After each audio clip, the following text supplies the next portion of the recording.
My favorite teacher replaced me with the pretty girl. He was grooming, refused to recommend me for college, and said I'd made everything up. Today, he's apologizing from jail. I was 14 years old when my father was chopped into pieces in a tragic boating accident. He was my best friend, the type to speak softly and always understand where you're coming from. And since he was an English teacher, we bonded over that too. But because his death was so sudden, I felt like I needed a replacement for him in my life. And in my young, impressionable mind, that gap could be filled by one person, and one person only. My English teacher, Mr. Walker. My entire school career evolved around trying to make him love me. He would always talk about how he has never had a star pupil, or how hard he is to impress. So I wanted to be the first, the outlier. I knew deep down that I shouldn't be craving his validation, but I didn't care, mainly because it distracted me from my dad's death. Fast forward 4 years later, I'm now in senior year. My high school is private, so I still had Mr. Walker as an English teacher. Up until now, I've entered every writing competition, stayed after class, and helped tutor other students so his class average could be higher. But the most I've ever gotten is a slightly encouraging half smile. Meanwhile, Becky was practically his best friend, despite being a dimwit, but she was blonde and pretty, so she'd get praised for everything. One time, when she handed in her homework the day it was due instead of 3 days late, he publicly announced that she was the best student in all his time. Another time, on her birthday, he brought in a huge cake and balloons for her, for the entire week. But when I reminded him it was mine, he just said congrats before returning to his work. And it broke my heart, but I wasn't giving up. So when I needed a letter for my dream university, I asked Mr. Walker. Sure, come back tomorrow afternoon, he said. I just nodded, like it wasn't a big deal. But as soon as I turned the corner, I was smiling harder than SpongeBob. My heart was fluttering. I had more confidence than ever. The next day, when I showed up, he told me to leave. I won't need your help to fill this out. I'll let you know when it's done. My face fell, but I was still glad he was going to do it. But as I left, my blood turned cold, because I ran into Becky. She was walking into Mr. Walker's office with a tiny skirt and top. In her hands was what looked like the recommendation letter template. Her blonde hair bounced as she walked. I tried to glare at her hard enough to burn a hole through her. It didn't work. So I settled for unliking all her posts on Instagram on the bus ride home. A few weeks passed, and there was still no word from him. Then came the week of the deadline. I checked my application process, and still no letter. So the next day, I came into his class early. You're not really Ivy League material, he said, locking eyes with me. I could feel my heart beating in my chest. What are you talking about? Well, he interrupted. I just don't think you've ever put in that much effort. My head was thumping. I knew it was because he wanted Becky to get in instead of me. At that moment, something inside me broke. I was finally seeing him for what he was, not some superhero, not a man who just got me. He was a creep. And Becky wasn't my enemy. She was his victim. So I agreed with him, told him I was in over my head. Little did he know, I was about to rip him into pieces. I went straight to the library and used one of the computers to start documenting everything I could remember about Mr. Walker's inappropriate behavior toward Becky. The birthday celebration, the special treatment, the way he looked at her when he thought no one was watching. I also wrote down how he'd promised to write me a recommendation letter and then refused, claiming I hadn't put in effort despite my perfect grades and extracurricular activities. I wasn't sure what I was going to do with this information yet, but it felt good to get it all down. I printed out my notes and tucked them into my backpack. As I was leaving the library, I literally ran into Becky. My papers went flying everywhere, and she helped me pick them up. That's when she saw her name on one of the pages. "Why are you writing about me?" she asked, her voice more curious than angry. I panicked and grabbed the paper from her hand. "It's nothing," I said. "Just some notes for a project." She gave me a weird look but didn't push it. As she walked away, I had a thought. Maybe Becky wasn't as oblivious as I thought. Maybe she knew exactly what Mr. Walker was doing and was using it to her advantage. Or maybe she was completely in the dark about how inappropriate his attention was. Either way, I needed to find out. The next day, I decided to try talking to Becky. I caught up with her after lunch and asked if she wanted to study together for the upcoming English test. She seemed surprised but agreed. We planned to meet at the local coffee shop after school. When we got there, I bought us both coffees and tried to make small talk. It was awkward at first. We'd never been friends, and she probably sensed I didn't like her. But eventually, we started talking about college applications. "Mr. Walker is writing my recommendation for Yale," she said, stirring her coffee. "He says I have a really good chance of getting in." I tried not to show how angry that made me. "That's great," I said. "He refused to write mine, said I wasn't Ivy League material." Becky looked genuinely shocked. "What? But you're like the smartest person in our grade? Your essays are always perfect." I hadn't expected that response. It made me reconsider my assumptions about her. Maybe she wasn't as aware of the situation as I thought. "Can I ask you something?" I said, lowering my voice. "Don't you think it's weird how Mr. Walker treats you? The birthday party, the constant praise, the special attention?" Becky's face changed. She looked down at her coffee. "I guess I never really thought about it. My parents are never around, so it's nice to have someone who cares, you know?" That hit me hard because I understood exactly what she meant. After my dad died, I'd been looking for the same thing. The difference was, Mr. Walker had rejected me and latched onto Becky instead. "I think there might be something inappropriate about his interest in you," I said carefully. "Teachers shouldn't have favorites like that, and they definitely shouldn't bring cakes and balloons for one student's birthday but ignore everyone else's." Becky was quiet for a long time. Then she said something that chilled me to the bone. "He told me I'm special, that I have potential no one else can see. He says we have a connection that goes beyond teacher and student." My stomach dropped. This was worse than I thought. Mr. Walker wasn't just playing favorites. He was grooming Becky, and she had absolutely no idea what was happening to her. I felt sick to my stomach hearing Becky talk about her special connection with Mr. Walker. It was textbook grooming behavior, and I couldn't believe I'd been so blinded by my own issues that I hadn't seen it sooner. For years, I'd been jealous of her when I should have been concerned. "Has he ever,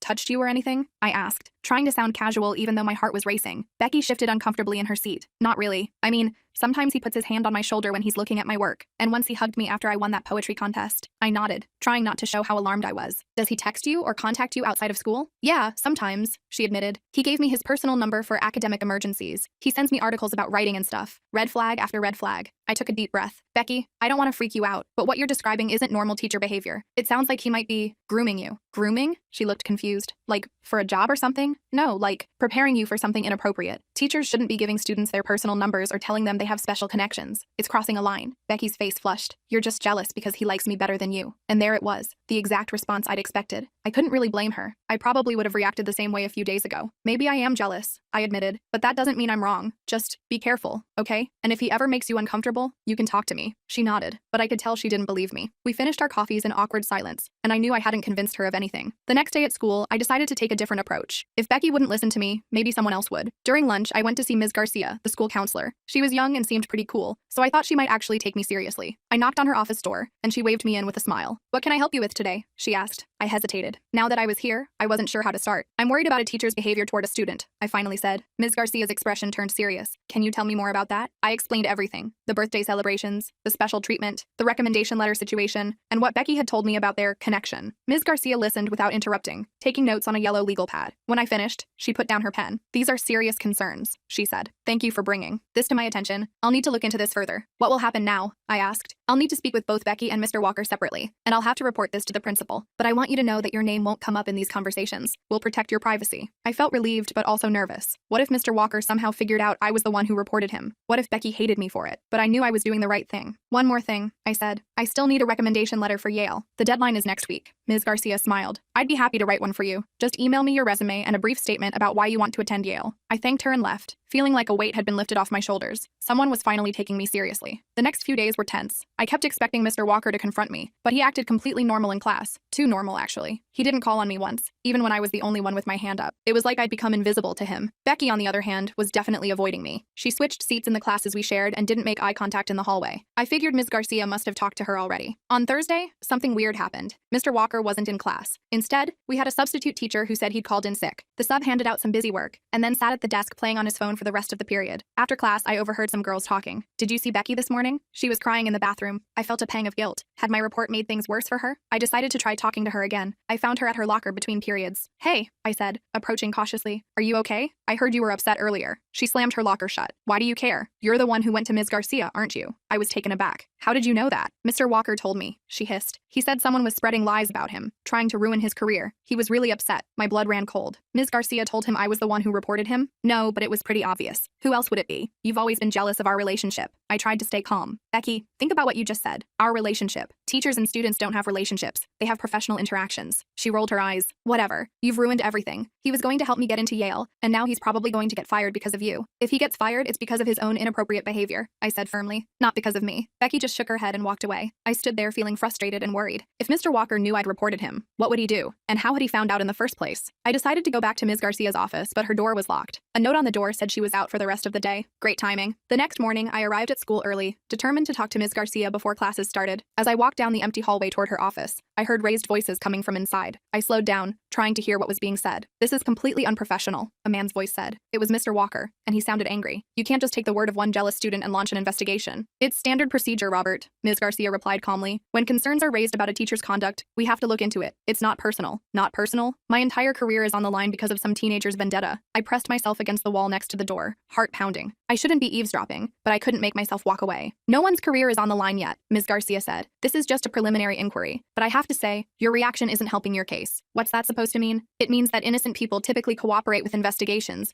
rather than trying to intimidate witnesses. There was a pause. I don't know what you're talking about. Becky told me you confronted her about our conversation. That was completely inappropriate, Robert, and it suggests you have something to hide. Another pause. I think I need to speak with my union representative before continuing this conversation. That's your right. But in the meantime, the principal has decided you should take a few days of administrative leave while we sort this out. This is ridiculous, Mr. Walker muttered. All because I refused to write a letter for one entitled student. I heard footsteps approaching the door and quickly ducked into the nearest bathroom. Through the crack in the door, I watched Mr. Walker storm past, his face red with anger. I waited a few minutes before slipping out and knocking on Ms. Garcia's door. She looked tired but managed a smile when she saw me. "Come in," she said, gesturing to the chair across from her desk. "I think Mr. Walker knows I reported him," I blurted out as soon as I sat down. "He told Becky someone was spreading lies about him, and she figured out it was me." Ms. Garcia frowned. "That's concerning. He shouldn't be discussing this with students at all, especially not Becky. I'll add this to my report." She made a note on her legal pad. "How are you doing with all this?" "It can't be easy." I shrugged. "I'm okay, mostly worried about Becky. She's really mad at me. Give her time. This is confusing for her. She's formed an attachment to Mr. Walker, and it's hard for her to see that his behavior might be inappropriate." I nodded. "What happens now?" "Mr. Walker will be on leave for at least a week while we investigate. The principal is taking this very seriously. In the meantime, try to focus on your own studies, and don't worry about your recommendation letter. I sent mine in yesterday." I thanked her and headed to my first class, feeling a mix of relief and anxiety. On one hand, someone was finally taking action. On the other hand, I'd made an enemy of both Mr. Walker and Becky. The next week was weird. We had a substitute for English class who clearly had no idea what she was doing. She just had us read silently for most of the period while she scrolled through her phone. The rumor mill was working overtime, with different stories about why Mr. Walker was absent. Some people said he had a family emergency. Others said he was being investigated for giving answers to the upcoming AP exam. No one seemed to know the truth except me and Becky. Speaking of Becky, she was still avoiding me. I tried to talk to her a few times, but she always walked away. I noticed she was spending a lot of time on her phone, texting someone with a worried expression. I had a bad feeling about who might be on the other end of those texts. On Thursday afternoon, I was walking to the bus when I saw Becky getting into a car in the school parking lot. It wasn't her car. She drove a blue Honda that her parents had given her for her birthday. This was a black sedan I didn't recognize. I couldn't see who was driving, but something about the situation felt off. I made a split-second decision and ran over to the car, reaching it just as Becky was closing the door. I tapped on the window and she rolled it down with an annoyed expression. "What do you want?" she asked. I glanced at the driver and felt my stomach drop. It was Mr. Walker. He was supposed to be on administrative leave, not picking up students from school. "Becky, you shouldn't be going anywhere with him," I said, trying to keep my voice steady. "He's on leave pending an investigation." Mr. Walker leaned forward, his face appearing next to Becky's. "We're just going to get coffee and discuss her college essay. It's completely innocent." "Then why are you hiding in the parking lot instead of meeting at school or in a public place with her parents?" I challenged. Becky rolled her eyes. "My parents don't care what I do. They're never even home." "That's exactly the problem," I said. "He's taking advantage of the fact that you don't have proper adult supervision." Mr. Walker's friendly facade slipped for a moment, and I saw anger flash in his eyes. "You need to mind your own business," he said coldly. "You've already caused enough trouble with your lies." "They're not lies," I insisted. "And if everything is so innocent, why are you meeting with a student when you're supposed to be on leave? Does the principal know about this?" Becky looked uncertain for the first time. "Maybe we should do this another time," she said to Mr. Walker. "I don't want you to get in more trouble." He turned to her with a smile that didn't reach his eyes. "Don't worry about me. I'm not going to let a jealous student ruin our special connection. Remember what we talked about? How some people just don't understand?" I felt sick hearing him use those manipulative tactics right in front of me. "Becky, please don't go with him. This isn't right." She hesitated, looking between me and Mr. Walker. I could see the conflict on her face. "Fine," she finally said, unbuckling her seatbelt. "I'll just go home. This is too dramatic." Mr. Walker grabbed her arm. "We had plans. Don't let her manipulate you." I pulled out my phone. "I'm calling Ms. Garcia right now if you don't let her go." He released Becky's arm and glared at me. "You're making a big mistake. Both of you." Becky got out of the car, and Mr. Walker sped away, tires screeching on the pavement. We stood there in awkward silence for a moment. "You should report this," I finally said. "He's not supposed to be contacting students while he's on leave." Becky hugged herself, looking small and confused. "I don't know what to do anymore. He keeps texting me, saying they're trying to destroy his career and I'm the only one who can help him." "That's manipulation," I said gently. "He's trying to make you feel responsible for his problems." She nodded slowly. "I think I need to talk to Ms. Garcia. I'll go with you if you want," I offered. "Okay," she said in a small voice. We walked back to the school together. Most of the students had already left, but the administrative offices were still open. Ms. Garcia was surprised to see us but invited us into her office immediately. Becky told her everything, the texts, the phone calls, and now Mr. Walker trying to pick her up from school. She even showed Ms. Garcia her phone, with dozens of messages from him. Some were about her essay, but others were more personal, telling her how special she was, and how no one understood their connection. Ms. Garcia's face grew more serious as she scrolled through the messages. "This is extremely inappropriate," she said. "Thank you for showing me this, Becky. I know it wasn't easy." "What's going to happen now?" Becky asked, her voice shaking. "I need to report this to the principal immediately. Mr. Walker has violated the terms of his administrative leave by contacting a student. This changes things significantly." She turned to me. "And thank you for intervening today. That was very brave." I shrugged, embarrassed by the praise. "I just happened to see them." After we left Ms. Garcia's office, Becky turned to me. "I'm sorry I didn't believe you before. I thought he really cared about me." "It's not your fault," I said. "He's the adult. He's the one who should have known better." She nodded, blinking back tears. "Do you think I could still get into Yale without his recommendation?" "Definitely," I said. "Ms. Garcia wrote me an amazing letter. I bet she'd write one for you too if you asked." The next day, Mr. Walker wasn't just on leave. He was suspended pending a formal investigation. The principal made an announcement during morning announcements, saying only that Mr. Walker would be absent for the foreseeable future and that a permanent substitute would be taking over his classes. The rumor mill went into overdrive. Someone had seen Becky and me going into Ms. Garcia's office together, and now people were speculating that we had both filed complaints about Mr. Walker. Some people were supportive, but others, especially some of the girls who had also received special attention from him, were angry. "Way to ruin a good teacher's career," one girl hissed at me in the hallway. "Just because you weren't his favorite." I ignored her and kept walking. I knew the truth, and that was what mattered. After school, Becky found me at my locker. "Can we talk?" she asked. We went to the library and found a quiet corner. Becky looked nervous, fidgeting with the strap of her backpack. "I got another text from Mr. Walker last night," she said. "He's really angry. He says I betrayed him and that I'll regret it." My stomach dropped. "Did you tell Ms. Garcia?" "Yeah, I forwarded it to her. She said they're considering getting a restraining order." "Good," I said firmly. "He shouldn't be contacting you at all." Becky bit her lip. "There's something else. Something I didn't tell Ms. Garcia because I was too embarrassed." She took a deep breath. "Mr. Walker has pictures of me. Nothing like naked or anything, but he took photos of me during that birthday celebration and some other times when we were alone in his classroom. He said they were for a project, but now I'm worried about what he's going to do with them." I felt a chill run down my spine. "You need to tell Ms. Garcia about this too. Those pictures could be evidence." She nodded. "I know. I will. I feel so stupid. How did I not see what was happening?" "Because he's good at manipulation," I said. "That's what predators do. They make you think you're special so you don't question their behavior." We went back to Ms. Garcia's office together. Becky told her about the pictures, and Ms. Garcia immediately called the principal. They decided to involve the police at this point, given the threatening nature of Mr. Walker's recent text and the existence of the photos. The next few days were intense. Becky and I both had to give statements to a police officer who specialized in cases involving minors. He was kind but thorough, asking detailed questions about every interaction we'd had with Mr. Walker. I told him about the recommendation letter situation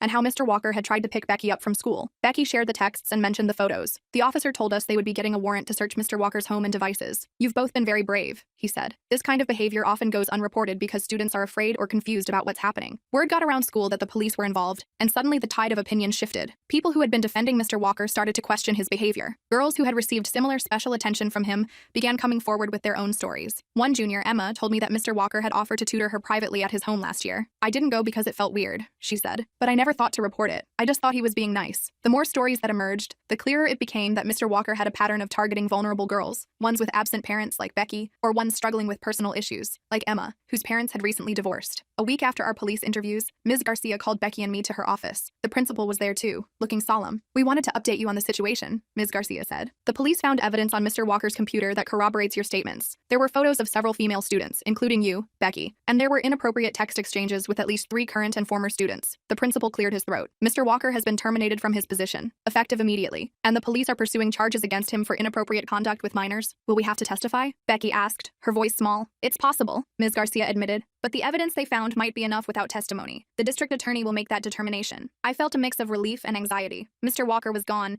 but this wasn't over yet. There would be more interviews, possibly a trial, and definitely more rumors and gossip at school. As if reading my mind, the principal added, "We're implementing a new training program for all staff about appropriate teacher-student boundaries, and we'll be holding assemblies for students about recognizing and reporting concerning behavior. Your courage in coming forward has prompted some important changes at our school." After we left the office, Becky turned to me. "Thank you," she said simply, "for seeing what I couldn't see, for stopping me from getting in that car." I shrugged, uncomfortable with the gratitude. Anyone would have done the same. "No, they wouldn't," she insisted. "Most people would have minded their own business, or they would have been too jealous to help me." I thought about that. She wasn't wrong. A week ago, I probably would have been secretly pleased to see Becky in trouble. My jealousy had been eating me alive, but somewhere along the way, that had changed. "I was jealous of you for a long time," I admitted, "but not anymore. Now I just want both of us to get into Yale and leave all this behind." She smiled for the first time in days. "Ms. Garcia wrote me that recommendation letter. She said I have a strong application even without perfect grades." "That's great," I said, meaning it. "Maybe we'll be roommates." "I'd like that," she replied, and I was surprised to realize I would too. The next few weeks were a blur of police interviews, meetings with the school administration, and trying to keep up with homework. The story made the local newspaper, though they didn't name any students. Mr. Walker was formally charged with inappropriate conduct with minors and using his position of authority to solicit relationships with students. More girls came forward, including some who had already graduated. It turned out Mr. Walker had been engaging in this behavior for years, but no one had reported it because each girl thought she was the only special one. Classic predator tactic. Through it all, Becky and I stuck together. We studied for finals, worked on our college applications, and helped each other deal with the occasional nasty comment from students who still thought we'd overreacted. Ms. Garcia checked in with us regularly,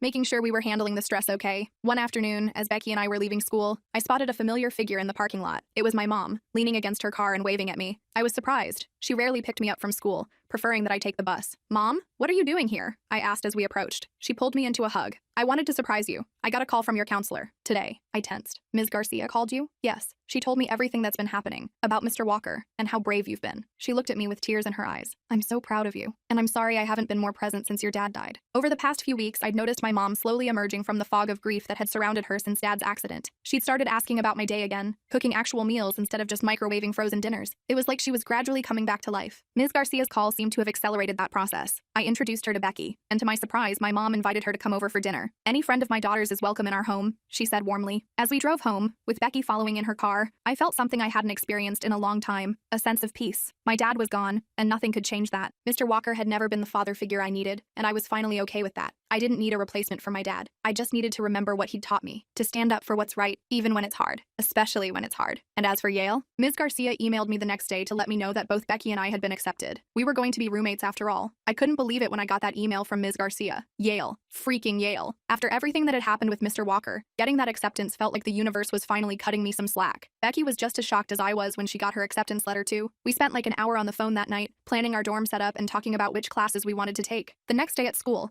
we were practically floating through the hallways. A few people congratulated us when they heard the news, but most students were still wrapped up in the Mr. Walker drama. The local newspaper had published another article about him, this time including statements from 2 former students who had graduated years ago. Apparently, his creepy behavior went back at least 5 years. "Did you see the new article?" Becky asked when we met up at lunch. She slid her phone across the table to me. I scrolled through it quickly, my appetite disappearing. One of the former students described how Mr. Walker had invited her to his house for private tutoring, and then tried to kiss her. She was so freaked out that she never told anyone, just avoided being alone with him for the rest of the year. "This is so messed up," I said, pushing the phone back to Becky. "How did he get away with this for so long?" "Because no one wanted to believe it," she replied, putting her phone away. "Including me." I couldn't argue with that. I hadn't wanted to believe it either at first. I'd been so desperate for Mr. Walker's approval that I'd ignored all the warning signs about his behavior toward Becky and other girls. After school, Ms. Garcia called us into her office again. The principal was there, along with a woman in a suit who introduced herself as the school district's attorney. "We wanted to update you on the situation," Ms. Garcia said. "The district attorney has decided to pursue charges against Mr. Walker. They have enough evidence from his computer and phone records that you two won't need to testify in court." I felt a wave of relief wash over me. The thought of having to face Mr. Walker in court had been keeping me up at night. "However," the district attorney continued, "they may want to interview you again to prepare their case. And there's something else you should know." She paused, looking uncomfortable. "Mr. Walker has been released on bail. He's not allowed near the school or to contact any students, but he is back in the community." My stomach dropped. "He's out? Already?" "Unfortunately, yes. The judge set bail, and he was able to pay it. But he's wearing an ankle monitor, and he's under strict orders to stay away from both of you and the school." Becky looked pale. "What if he doesn't listen? He already texted me after he was told not to contact students. If he contacts either of you in any way, call the police immediately," the attorney said firmly. "That would be a violation of his bail conditions, and he'd be sent back to jail." We nodded, but I didn't feel reassured. Mr. Walker had already shown he didn't care about rules or boundaries. What was to stop him from trying to confront us? As we left the office, Becky grabbed my arm. "I'm scared," she admitted. "What if he tries to get revenge or something?" "He won't," I said, trying to sound more confident than I felt. "He'd be stupid to try anything now. The whole town knows what he did." But I was worried too. First, decided to talk to my mom about it when I got home. To my surprise, she took it seriously right away. "I'm calling the school," she said after I explained the situation. "They need better security measures if there's a potential threat to students." I hadn't seen my mom this fired up in years, not since before Dad died. She spent the next hour on the phone, first with the principal, then with some other parents she knew. By dinner time, she had organized a group of parents to demand increased security at the school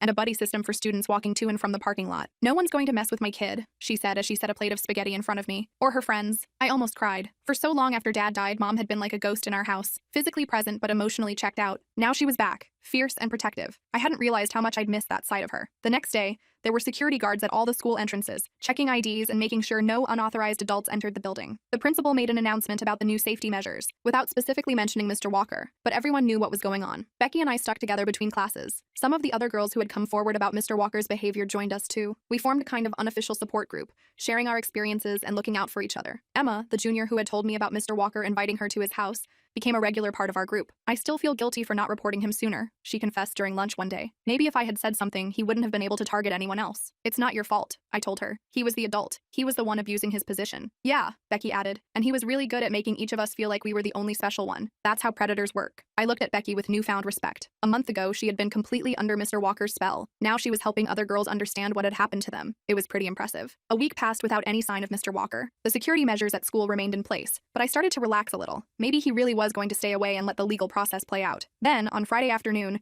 I was walking to my car in the student parking lot when I noticed a black sedan parked across the street. The same black sedan I'd seen Mr. Walker driving when he tried to pick up Becky. My heart started racing. I couldn't see if anyone was inside because of the tinted windows. I pulled out my phone, ready to call the police, when the car suddenly started and drove away. I stood there, frozen, wondering if I'd imagined the whole thing. Was I getting paranoid? I decided not to mention it to anyone. There was no proof it was actually Mr. Walker's car, and I didn't want to freak Becky out over nothing. But I made sure to park closer to the school entrance after that, and I always checked my surroundings when walking to and from my car. The weekend passed uneventfully. I spent most of it studying for finals and working on scholarship applications for Yale. The tuition was steep, and even though I'd been accepted, I needed financial help to actually attend. On Monday morning, I arrived at school early to meet with Ms. Garcia about a scholarship recommendation. As I walked through the nearly empty parking lot, I had that feeling again, like someone was watching me. I turned around quickly, scanning the area, but didn't see anyone. Get a grip, I muttered to myself. You're being paranoid. I hurried into the building, nodding at the security guard as I passed. Ms. Garcia was already in her office, coffee in hand, looking tired but smiling when I walked in. Ready to work on those scholarship applications? She asked. I nodded, pushing my paranoia aside. We spent the next half hour going over my options and drafting a strategy for the applications. By the time the first bell rang, I was feeling much better. Oh, I almost forgot, Ms. Garcia said as I was gathering my things. The police called yesterday. They found more evidence on Mr. Walker's computer. Apparently, he had folders with photos of several students, including both you and Becky. I froze. Photos of me? But I never posed for any pictures for him. They were taken without your knowledge, it seems. Mostly in class or at school events. Nothing inappropriate, but still concerning given the context. I felt sick. The idea that Mr. Walker had been secretly taking photos of me made my skin crawl. All those years I'd spent trying to impress him, and he'd been creeping on me just like he had with Becky and the others. Are you okay? Ms. Garcia asked, noticing my expression. Yeah, just grossed out, I guess. That's understandable, but this is actually good news for the case against him. It shows a pattern of inappropriate interest in multiple students. I nodded and headed to my first class, still feeling unsettled. When I saw Becky in English, I pulled her aside and told her what Ms. Garcia had said. That's so creepy, she whispered, looking as disturbed as I felt. Do you think he has photos of other girls too? Probably. Ms. Garcia said there were several students in his folders. We didn't have time to discuss it further before class started, but we agreed to talk more at lunch. The substitute teacher was actually pretty good, much better than the first one we'd had. She was a retired English professor from the community college,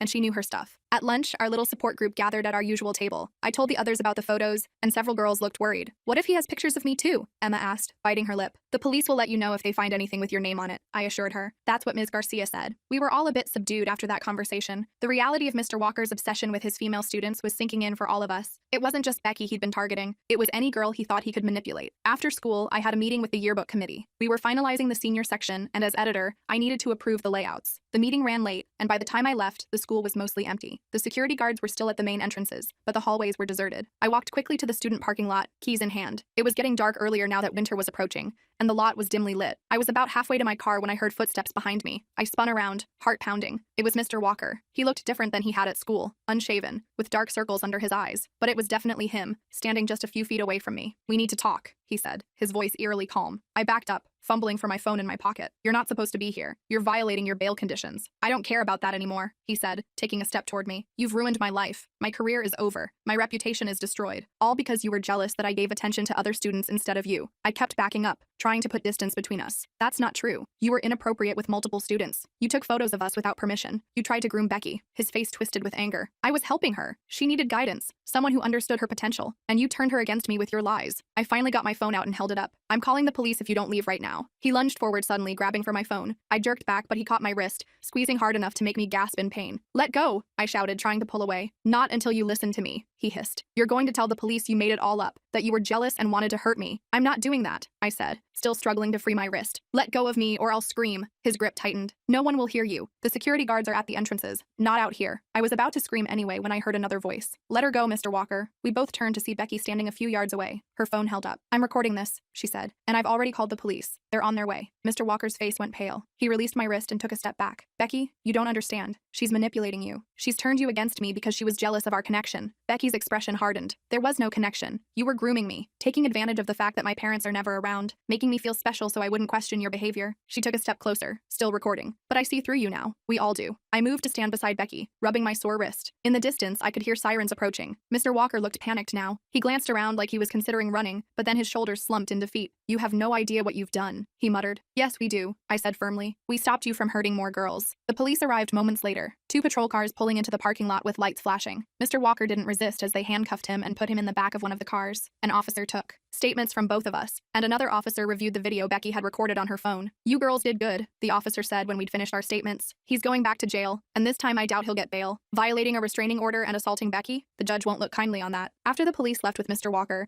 Becky and I just stood there in the parking lot, processing what had happened. "How did you know to come back?" I asked her. "I forgot my calculus book in my locker," she explained. "When I came back to get it, I saw his car parked down the street. I recognized it right away, so I stayed hidden and called the police. Then I saw him following you to the parking lot, and I knew I had to do something." "Thank you," I said, my voice shaking a little. "I don't know what would have happened if you hadn't shown up." She shrugged, but I could tell she was shaken too. That's what friends do, right? Look out for each other. Friends. It was still weird to think of Becky that way after years of jealousy and resentment, but she just potentially saved me from a dangerous situation. If that didn't make us friends, I didn't know what did. My mom freaked out when I told her what happened. She wanted to pull me out of school for the rest of the year, but I convinced her that wasn't necessary. Mr. Walker was in jail, and the school had increased security. Plus, I only had a few more months until graduation. I wasn't going to let him ruin that for me. The next few weeks were a blur of finals, college preparations, and one last police interview about the incident in the parking lot. Mr. Walker was denied bail this time, just as the officer had predicted. He was going to remain in jail until his trial, which was scheduled for the summer. Graduation day finally arrived. As I sat in the auditorium in my cap and gown, waiting for my name to be called, I couldn't help thinking about how much had changed in the past year. I'd lost my obsession with gaining Mr. Walker's approval. I'd found my voice and stood up for what was right.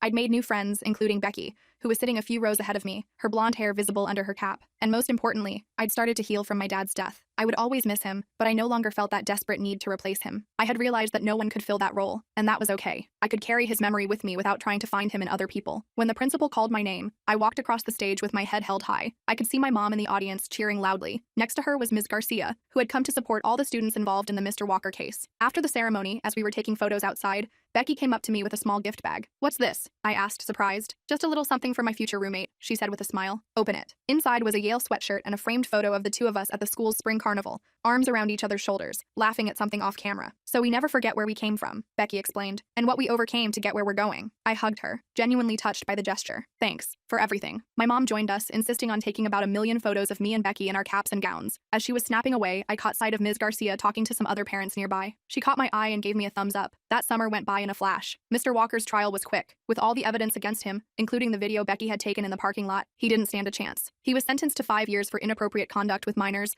and violating his restraining order. When August rolled around, Mom and I packed up the car for the drive to Yale. Becky and her parents met us there, and we moved into our dorm room together. It was small but cozy, with just enough space for our twin beds and desks. As we were unpacking, Becky pulled out the framed photo she'd given me at graduation and placed it on her desk. "To remind us where we came from," she said again. I nodded, feeling a sense of closure. High school was behind us now, with all its drama and pain and growth. College was ahead, full of new opportunities and challenges. That night, as I lay in my new bed in my new dorm room, I thought about my dad. I wished he could have seen me graduate, could have helped me move into college, but I knew he would have been proud of me, not just for getting into Yale, but for standing up for what was right, even when it was hard. And that was enough.